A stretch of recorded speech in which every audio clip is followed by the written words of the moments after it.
사랑하는 영락교회 지체들에게 주 안에서 평화 인사를 전합니다. 오늘은 2021년 12월 7일 화요일입니다. 오늘의 묵상 본문은 출애굽기 8장 20절로 32절까지의 말씀입니다. 오늘 본문 말씀 8장 20절부터의 말씀은 이렇게 시작합니다. 여호와께서 모세에게 이르시되 아침에 일찍 일어나 바로 앞에 서라. 그가 물 있는 곳에 나오리니 그에게 이르기를 여호와께서 이와 같이 말씀하시기를 내 백성을 보내라. 그러면 그들이 나를 섬길 것이니라. 우리 10가지 재앙 중에 네 번째 재앙, 파리의 재앙의 본문입니다. 모세가 아침 일찍 일어나서 바로 앞에 서는데 그가 물가로 나왔다. 나일강가죠. 나일강가로 나온 것은 우리 앞에서도 다루었던 것처럼 신에게 제사를 지내기 위해서입니다. 나일강의 신에게 자신의 신이 있고 지금 애굽에 계속 재앙이 닥치니까 그것을 이겨내게 해달라, 이렇게 제사와 간구를 위해서 나와 있는 것이겠죠.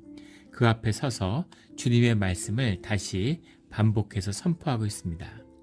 여호와께서 말씀하시기를 내 백성을 보내라. 이 핵심이죠. 내 백성을 보내라. 나를 섬기게 해라. 이 말입니다. 내 백성을 붙들지 마라. 내 백성을 노예 삼지 말아라 하는 말, 그 말씀을 반복해서 선포하고 계시죠. 근데 바로가 그것을 이제 받아들이고 있지 않는 겁니다. 바로의 큰 착각이죠.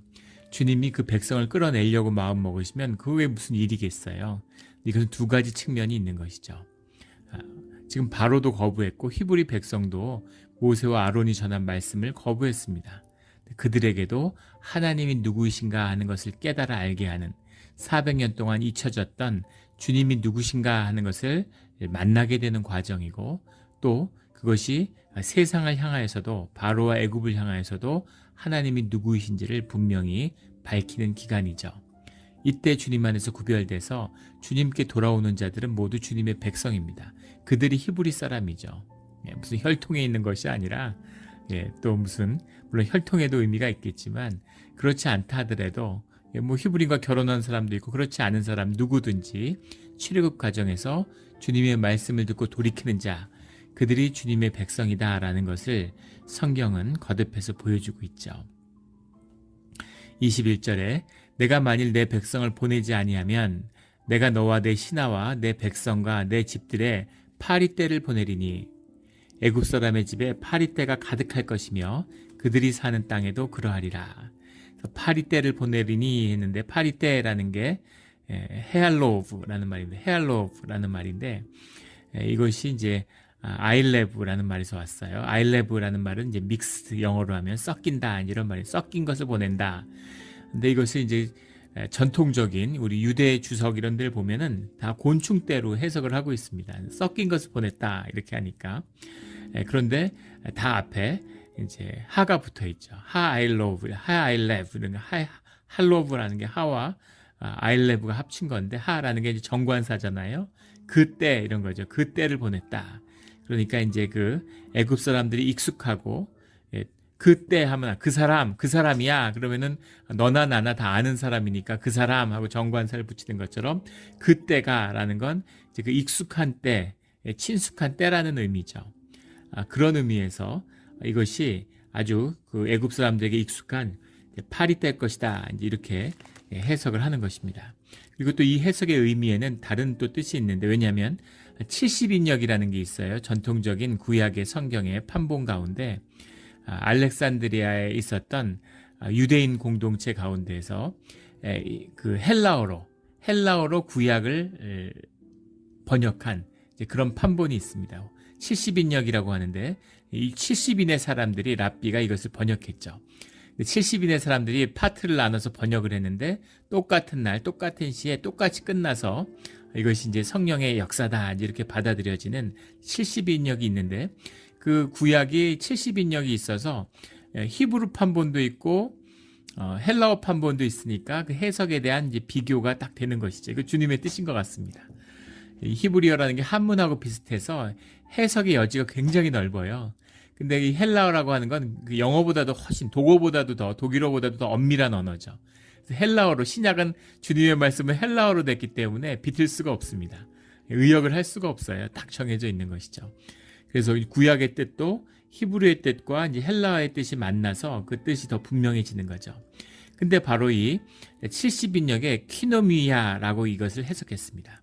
하이레브를 키노미아가 파리떼죠. 그래서 파리떼로 보는 것이 이제 맞을 것 같다. 우리 앞에 나누었던 이는 모기가 키님이라고 하는 건 이제 이보다는 모기가 더 맞을 것 같다. 이렇게 해석했는데 여기서는 파리로 해석하는 것이 더 정확한 해석일 것 같습니다. 이 키노미아 파리떼라는 걸 영어 성경에 보면 이걸 이제 도그플라이 이렇게 해석을 했어요.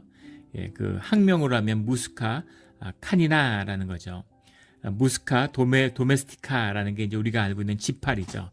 집에서 우리가 흔히 보는 한국 사람들이 익숙한 지파리고, 도그플라이라는 건 이제 야생에 사는 파리인데 훨씬 더 체격이 크고 이렇게 회색빛을 지닌, 지파리가 보통 검은색인 거에 비해서 회색빛을 띠는 이제 그런 회검은색, 검은색인데 약간 회색에 가깝고 짙은 회색 같은, 그리고 지파리는 이제 검은색 같지만 사실은 이제 푸른색을 띠고 그 안에 이제 그런 색깔들을 띠죠. 푸른색, 녹색을 띠는 것 같은 이제 그런 느낌이 있습니다.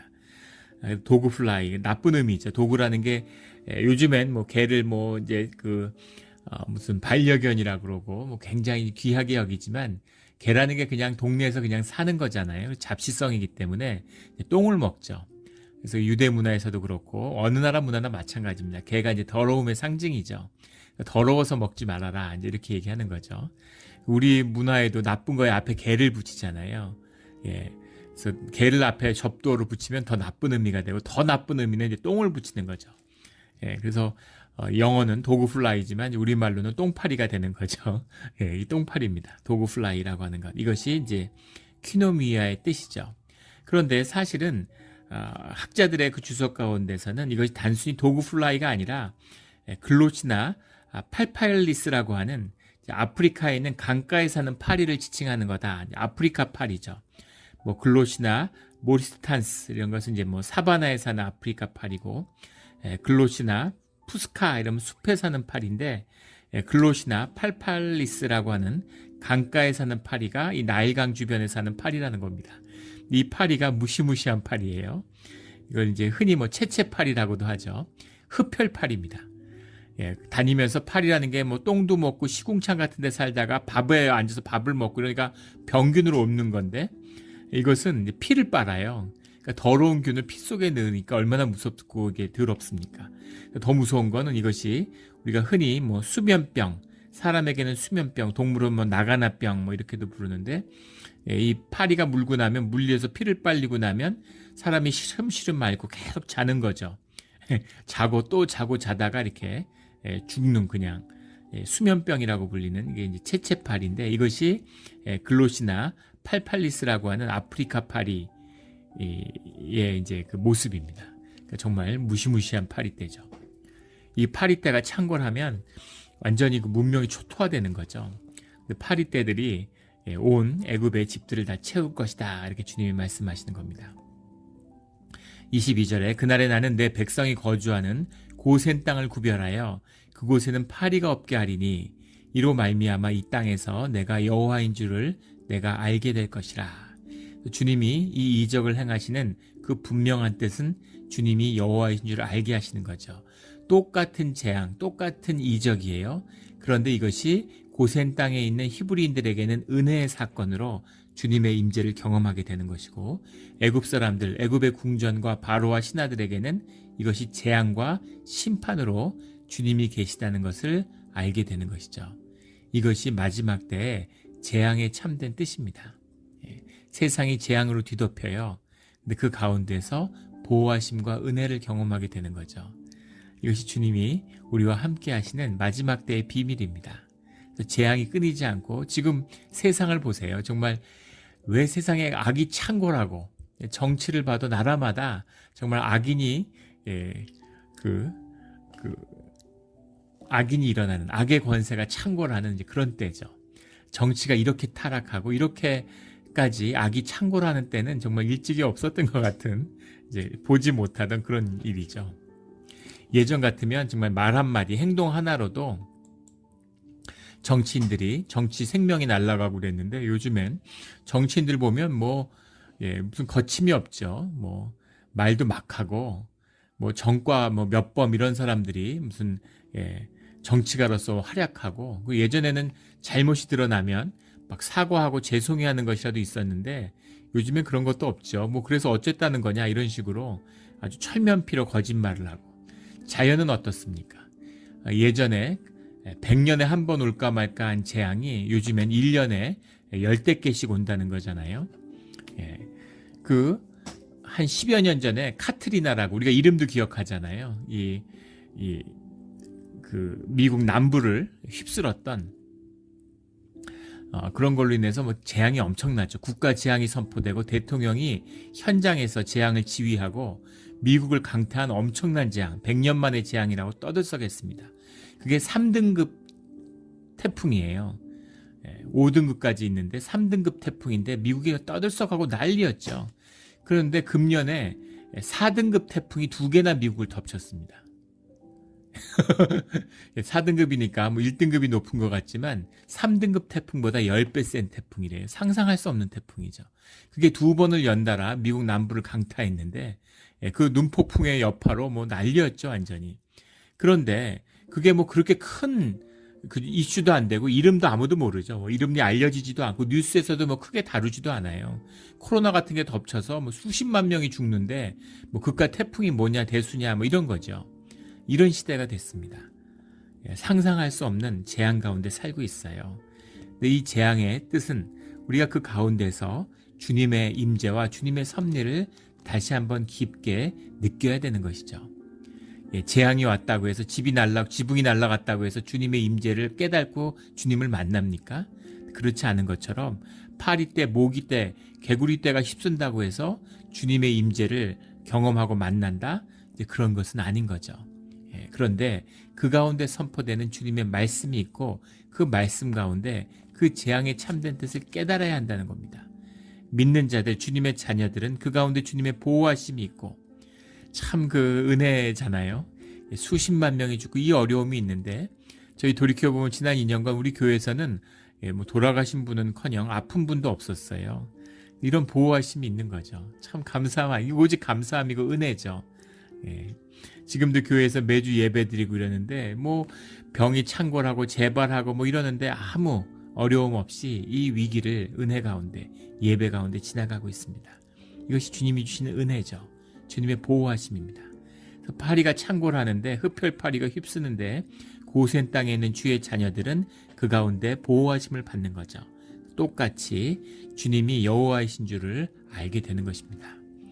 이 은혜가 떠나지 않는 이 감사와 은혜가 결코 떠나지 않는 우리 삶의 자리가 되기를 주의 이름으로 축원합니다. 23절에 내가 내 백성과 내 백성 사이를 구별하리니 내일 이 표정이 있으리라 하셨다 하라 하시고 구별하리니 구별하다라는 게 페두트라고 하는 말인데 페두트라는 말이 이제 파다라는 말에서 왔습니다. 이 파다라는 말이 이제 구별하다, 나누다 이런 뜻이에요. 이것이 이제 구속하다 이런 뜻입니다. 이게 주님의 은혜죠. 우리 교회의 어원이 이거잖아요. 구별되는 것입니다. 주님이 구별하신 거예요. 나눈 거예요. 내 백성이 어디 있습니까? 바로의 백성이 어디 있어요? 다 주님의 백성이죠. 그런데 그 세상 가운데 주님이 주님의 백성으로 구별한 겁니다. 이것이 교회의 참된 의미죠. 이 구별됨으로 인해서 주의 백성이고 구별됨으로 인해서 주님의 자녀로서 살아가는 것이죠. 오직 이 주님의 뜻과 구별입니다. 주님의 부르심이고 주님의 구속하심의 은혜죠. 이 은혜가 우리가 오늘 교회로서 주님 가운데 예배드리는 뜻이에요. 주님이 구별하셨다 이거죠.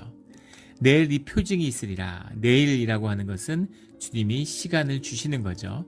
돌이킬 시간을 주는 겁니다. 이 표징이라는 게 우리 앞에서도 나왔던 말인데 하우트라는 말이죠. 영어로 하면 사인 이런 것인데 대부분 구분되는 것이 이제 모페트라는 말이 나오죠. 이적 이렇게도 나오는데 영어로 하면 미라클. 우리 한번 나눴던 말이죠. 모페트라는 것이 그 이적의 놀라움 자체에 포커스를 맞추고 있다고 하면 표징이라고 하는 것, 하우트라고 하는 것은 그것에 담겨진 의미, 그것에 담겨진 뜻을 더 중시하는 이제 그런 구별이라는 걸 나눈 적이 있습니다. 그래서 이 표적이 있다. 이 사인 가운데 숨어 있는 주님의 뜻, 그 뜻을 이제 알아라. 이 말씀인 거죠. 주님이 구별하신다는 겁니다. 이 구별의 은혜에 감사드리고 늘 주 안에서 구별되는, 또 우리가 주님 안에서 구별받았지만 우리 스스로도 구별해야 되는 거죠. 경건함으로, 깨끗함으로, 거짓과 더러움에서 구별돼야 된다 하는 것이 주님의 백성의 참된 뜻입니다. 24절에 여호와께서 그와 같이 하시니 무수한 파리가 바로의 궁과 그의 신하의 집과 애굽 온 땅에 이르니 파리로 말미암아 그 땅이 황폐하였더라. 주님이 말씀하셨다는 건 주님 안에서 성취되었다는 뜻이에요. 주님의 말씀은 결코 폐해지지 않습니다. 주님의 말씀은 주님이 거두시지 않으면 절대 인간이 그것을 어떻게 할 수 없어요. 절대적인 것이죠. 그런데 이 말씀과 이 뜻이 전해졌으면, 주님을 아는 자라면, 지혜로운 자라면 그 뜻이 이미 성취되었음을 알아야죠. 주님의 말씀은 다, 주님의 예언은, 주님의 말씀은 다 과거형으로 쓰여져 있어요. 기가 막힌 히브루 프로페틱 폼, 이렇게 얘기하는데,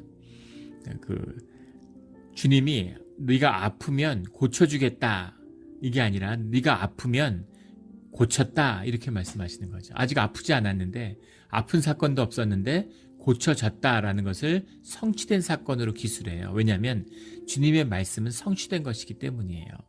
주님이 우리에게 축복하셨다라는 건 축복이 이미 우리 가운데 이루어진 겁니다. 하늘에서 이루어진 것이 아직 우리의 현상세계, 우리의 경험하는 이 4차원의 시공간 안에서 물리적으로 성취되지 않았을 뿐이지 영적으로는 이미 성취된 것이죠. 시간 문제지 그 축복은 우리 가운데 이루어지는 거예요. 그게 복받은 자의 비밀이죠. 그래서 미리 보고 기뻐하는 겁니다. 그 끝이 잘된 걸 이미 알기 때문에 고난과 어려움이 있지만 결국 잘 되는 걸 아는 거죠. 그래서 기쁜 거예요. 이 기쁨이 있는 것이죠. 그런데 그것을 모르는 이 어리석은 바로와 그 신하들은 결국은 그 땅이 황폐할 때까지도 깨달지 못하는 거죠. 현상의 사람이에요. 본질의 일들 차원에서는 모르고 그걸 닥쳐봐야, 겪어봐야 아는 거죠.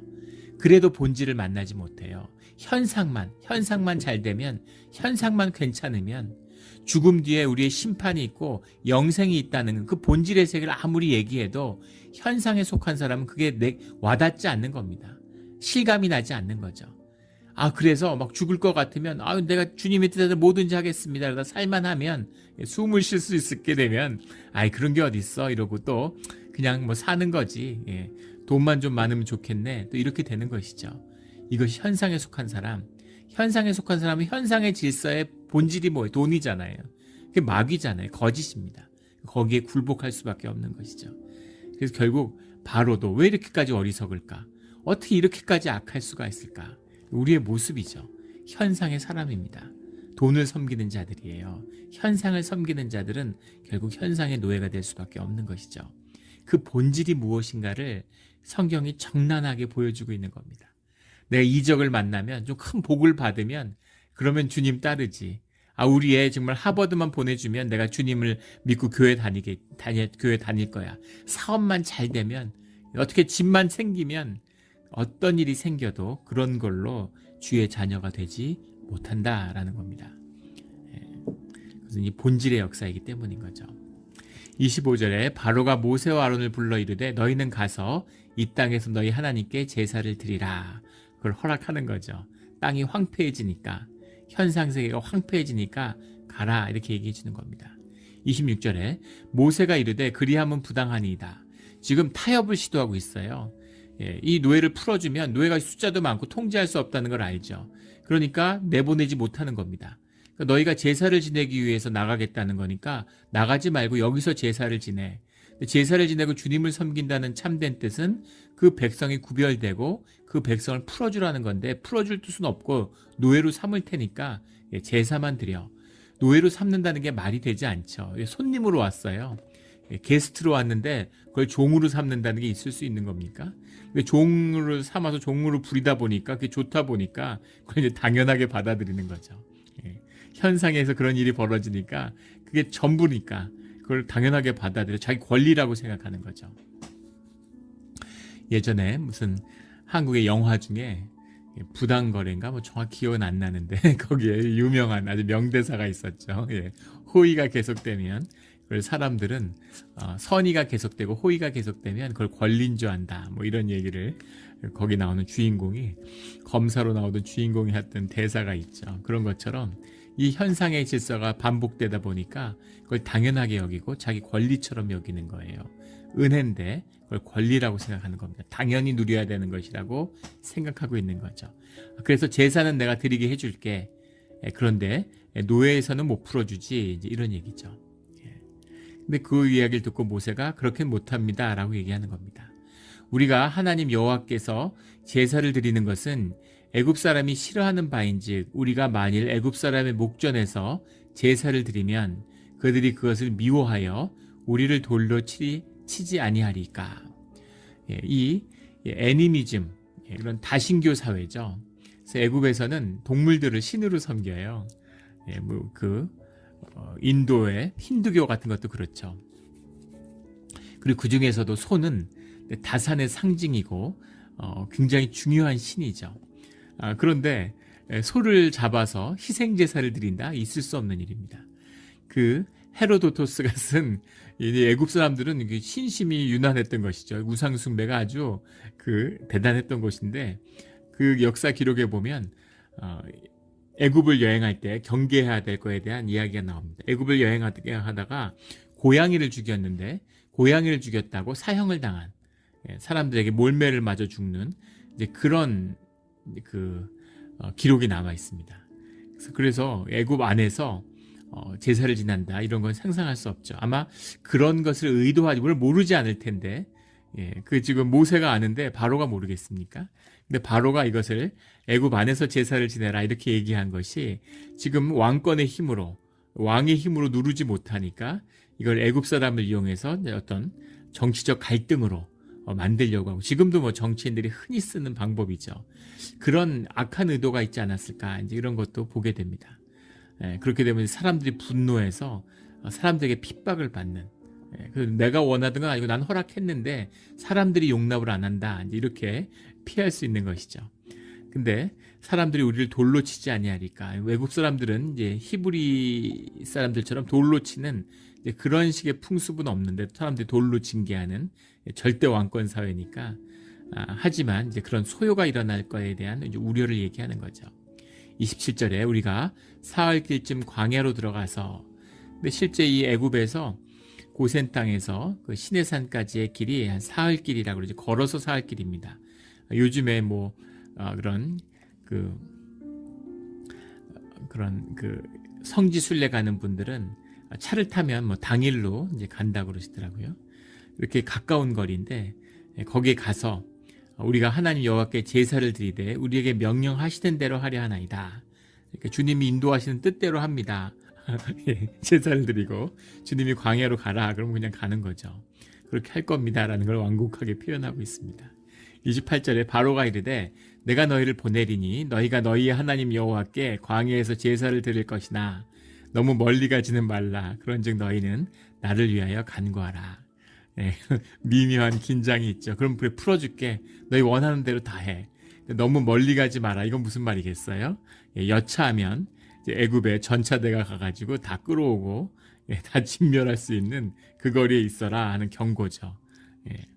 그런즉 너희는 나를 위하여 간구하라. 지금 온 땅이 이렇게 황폐화되고 사람들이 죽어나가는데 그의 이야기는 결국 너희는 나를 위하여 간구하라. 나를 위하여라는 거죠. 주님은 여호와를 위하여 제사를 지내라 이렇게 말씀하셨는데 주님을 위해서 근데 나를 위하여 이것이 에고의 본질입니다. 에고라는 건 내가 중심이죠. 내가 만든 내가 경험하는 내 거짓 세상에 내가 왕이 된 거예요. 내가 전부입니다. 나를 위하여 간구하라. 그래서 바로의 정체가 무엇인지 주님께 순종하지 않는 그 거짓의 중심이 무엇인지 그 거짓의 중심이 나의 거짓이죠. 나의 거짓, 내가 만든 에고 이 주님을 만나지 못한 사람, 십자가를 만나지 못한 사람들의 얘기를 들어보십시오. 결국은 다 자기 자랑이에요. 지가 잘나고 지가 억울하고 지가 세상에 제일 불쌍하고 다 그런 얘기잖아요. 나만 고생한 것처럼 나만 어려움 속에서 성공한 것처럼 맨날 그렇게 얘기하는 거죠. 내가 핍박받고 나는 옳았는데 사람들이 나를 억울하게 됐고 뭐 이런 얘기들 다 내가 중심된 이야기죠. 에고의 이야기입니다. 거짓이죠. 세상에 의인이 없어요. 우리는 다 악당입니다. 그런데 주님의 오직 은혜로, 주님의 성령의 은혜로 주님의 길, 의로운 길, 죄인이지만 용서받고 죄인이지만 주님이 의롭다 하심을 받아서 주의 자녀로 살아가고 있는 거죠. 주님의 자녀는 겸손해지고 낮아질 수밖에 없는 거죠. 한 일이 없는데 나는 죄인인데 부끄러운 죄인이지만 용서받았다. 이렇게 겸손하게 되는 겁니다. 내가 선한 일을 행할 수 있는 건 오직 주님의 은혜였기 때문에 자랑할 것이 십자가밖에 없는 것이죠. 내가 뭐 이걸 했다, 내가 뭘 이걸 했다, 있을 수 없는 일이죠. 이것이 우리의 악의 모습입니다. 종교인들의 모습이죠. 악의 모습, 거짓의 모습입니다.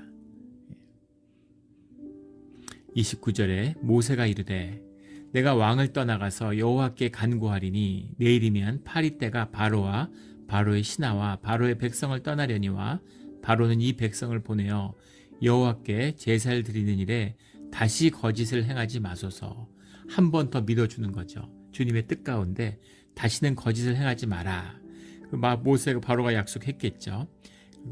모세가 바로를 떠나 나와서 여호와께 간구하니 여호와께서 모세의 말대로 하시니, 모세의 말대로 하시니 은혜의 말입니다. 주님은 바로가 완악하고 그리고 모세의 말을 따르지 않을 거라고 이미 말씀하셨죠. 그런데 모세가 한번 바로를 또 믿고 그리고 간구하니까 주님이 모세의 말대로 들어주시는 거예요. 우리가 무엇을 구할 바를 알지 못했는데 뭐가 좋은 건지도 모르고 눈에 보이는 것, 세상이 좋아 보이는 걸 주님께 달라고 간구하죠. 근데 주님이 들어주세요. 은혜입니다. 우리가 원하니까. 아이가 초콜릿 사달라고, 저도 그렇죠. 우리 애들이 커서는 뭐 지금은 그러지 않아요. 어릴 때 초콜릿 한번 아이스크림 사달라고, 초콜릿 아이스크림 사주는 게 애한테 좋지 않죠. 그걸 먹으면 이 미각세포가, 미뢰세포들이 그게 자꾸 익숙해지니까 자꾸 먹고 싶어지고, 우리 장내 마이크로 바이옴이 이제 그런 거에 익숙해지면 계속 그걸 몸에서 당기기 때문에 건강을 해치는 첩경이죠. 애들한테 그런 걸 주면 안 돼요. 알죠? 그러나 애가 너무 친구들 먹고 이런 거 보고 또 맛을 보면 입에 녹잖아요. 입에 몸에 좋은 약이 입에 쓰다 이런 것처럼 좋은 건 왜 다 맛이 없습니까? 당근 이런 거 맛이 없잖아요. 그런데 몸에 좋은 것, 이런 것들은 맛이 없는데 몸에 나쁜 것, 아이스크림, 초콜릿, 설탕 이런 거 참 뭐 얼마나 너무 입에 착착 붙잖아요. 빵 이런 거, 빵이 몸에 안 좋다는데 빵처럼 맛있는 게 어디 있습니까? 그런데 애가 그걸 너무 먹고 싶어하고 아이스크림 한번 사달라 그러면 사주죠. 애가 먹고 싶어 하니까 이제 또 그 먹을 들어주는 거죠. 주님이 들어주시는 겁니다. 주님 우리의 간구를 들어주시죠. 오직 은혜예요.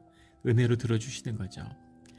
그 파리떼가 바로와 그 신하와 그의 백성에게 떠나서 하나도 남지 아니하였더라. 주님이 하신 일이라는 게 드러나는 거죠. 파리가 그렇게 창궐하는 것도 놀라운 일이었지만 하나도 남지 않은 것, 주님이 하시는 일인 겁니다. 주님이 그걸 싹 치워주셨어요. 32절에 그러나 바로가 이때에도 그의 마음을 완강하게 하여 그의 백성을 보내지 아니하였더라. 그의 마음을 굳게 해서, 그의 마음을 무겁게 해서, 그래서 백성을 놔주지 않는 거죠. 그 백성이 다 돈인데, 그 백성이 현상에 자기의 이권이고 자기 권리인데 결코 그것을 놓지 않는 거죠. 그 어리석음은 인간이 심지어 죽어도 그것을 놓지 않는다는 겁니다. 이게 인간의 거짓 에고의 무서움이에요. 인간이 하나님이 영을 주고 삶을 다스릴 권세를 주었는데 자기의 삶의 조건, 육의 조건을 다스릴 수 있는, 이 현상을 다스릴 수 있는 권세를 우리에게 주셨어요. 그런데 그 반대로 그걸 뒤집어서 그것을 다스릴 수 있는 우리의 영을 주셨죠. 영적인 세계, 어떤 현상에도 구애받지 않는 독립적인 영적인 공간을 우리에게 주셨는데 거기에 숨어서 어떤 현상의 변화에도 결코 타협하지 않고 자기의 에고의 거짓의 왕국을 만드는 것으로 바꿔 쓰는 겁니다. 현상을 다스릴 수 있는 권세를 위해서 영을 줬는데 그 영을 속여서 거짓 나를 만든 다음에 그 거짓 나를 지키기 위해서 자기 자신의 삶을 다스리는 권세를, 심지어는 자기 생명을 끊는 그걸로 영적 권세를 써요. 지구상에는 생명체 중에 자살을 하는 유일한 종이 인간이라는 거 아닙니까? 인간만이 그런 짓을 하는 거죠. 거짓이에요. 종교의 거짓 같은 거죠. 말씀으로 주님의 임재를 패하는, 종교로 신앙을 패하는 거짓 중에 거짓이죠. 이것이 제일 죄 중의 죄, 용서받을 수 없는 영벌의 죄입니다. 마태복음에서 주님이 여러 번 선포하셨던 종교인의 죄죠. 이 종교의 죄를 끊고 실제를, 참된 실제를 마주함으로 주님의 임재를 만나는, 생명을 만나는 우리의 신앙의 자리가 되기를 주의 이름으로 축원합니다. 함께 기도드리겠습니다. 하나님 아버지, 감사합니다. 우리가 마지막 날에 이 세상의 환난 가운데 살아가고 있습니다. 악이 창궐하고 악인이 흥왕하는 시대를 살고 있습니다. 주님이 오직 은혜로 십자가의 보혈로 우리를 덮어 지켜주시니 감사합니다. 우리가 오늘 거짓된 세상 가운데 살아갈 때 주님의 뜻 가운데 늘 구별되고 주님의 뜻을 분별하며 주님의 뜻에 따라 순종하며 살아가는 은혜의 자녀의 삶, 그 길을 결코 놓치지 않는, 교회됨을 결코 놓치지 않는 그런 우리의 기도의 자리, 우리의 삶의 자리가 되게 하여 주시옵소서. 감사드리며 예수 그리스도 이름으로 기도드렸습니다. 아멘.